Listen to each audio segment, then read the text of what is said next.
eólica, ela é usada desde os tempos de antiguidade para fazer movimentar os barcos que são movidos a vela e também para fazer funcionar a engrenagem dos moinhos de vento, sabe? Aqueles que movimentam as pás.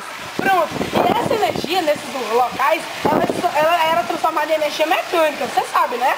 É, eu sei. Antigamente, ela era utilizada na moagem de grãos, que bombeavam a água. Sendo que hoje ela é utilizada naqueles aerogeradores. Até as turbinas bem grandes que colocam em lugares com muito vento, sabe? Sim! Pronto, aí geralmente eles têm a forma de um catavento ou de moinhos mesmo.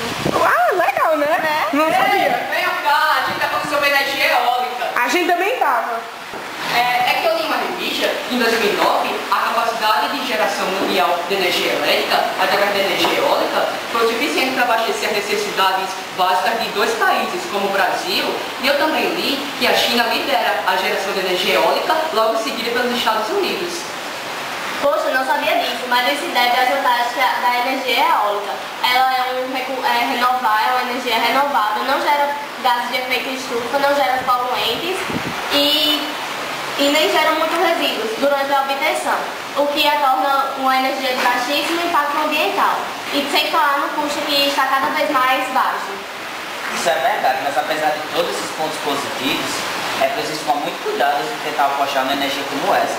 Porque se não forem feitos mapeamentos, medições e previsões de ventos, ela pode ser um tremendo fracasso. Além disso, não sei se vocês sabem, mas os parques eólicos causam muita poluição visual e sonora.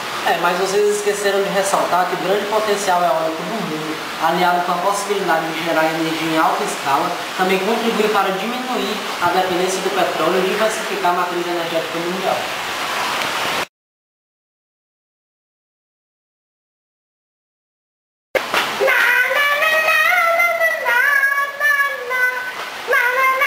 E aí, Sanderson, como é que foi a prova?